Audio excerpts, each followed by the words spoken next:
Siapa yang sangka serangan virus corona efektif memukul ekonomi Cina? Dari awal saya tidak bergeming menyatakan bahwa virus corona adalah biological warfare, perang biologi yang diluncurkan Amerika terhadap Cina. Ini semua bagi pengamat pertahanan adalah lanjutan dari perang dagang Cina-Amerika. Amerika kalah dagang dengan Cina dalam 10 tahun terakhir, atau bahasa ekonominya defisit. Yang kemudian di zaman Trump, Amerika balas dengan meningkatkan tarif masuk yang mahal bagi barang Cina. Ternyata tidak juga memukul Cina.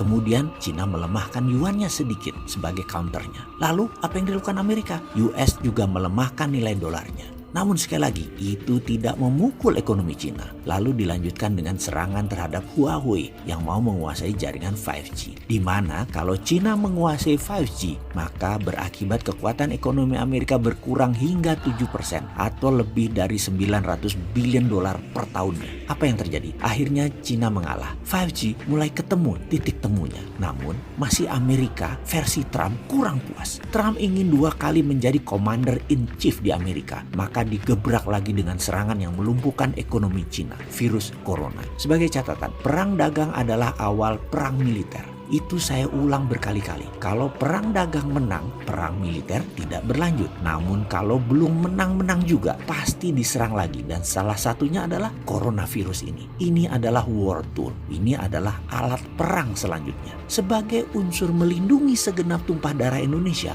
maka penanganan virus corona di Indonesia seharusnya pemimpinnya, garda terdepannya adalah Kementerian Pertahanan. Di bawahnya, Menteri Luar Negeri, Menteri Dalam Negeri, Menteri Kesehatan, dan Menteri Sosial. Ini harusnya mendapatkan perhatian super serius dari pemerintah. Apa efek lainnya? Kita ini ketergantungan sama Cina kan sudah luar biasa. Ya importnya, ya ekspornya. Setiap barang di Indonesia itu pasti ada unsur Cinanya. Untuk melindungi Indonesia dari virus mematikan tersebut, ada baiknya selama 3 bulan atau 6 bulan ke depan tidak ada barang import dari Cina. Juga mengirim ekspor ke Cina tidak bisa dilakukan atau dibatasi karena Cina itu shutdown. Juga jangan terima migran atau buruh Cina. Jangan, tutup. Semoga hal ini tidak ditanggapi sama pejabat yang sering melindungi kepentingan Cina di Indonesia. Sesekali dia melihat kepentingan yang lebih luas gitu loh. Nggak NKRI banget sih lu. Dengan tidak adanya barang dari Cina tadi, ini menjadi peluang bagi Indonesia untuk memulai berdiri di atas kaki sendiri. Kita harus mulai produksi sebanyak-banyaknya. Apapun kebutuhan dalam negeri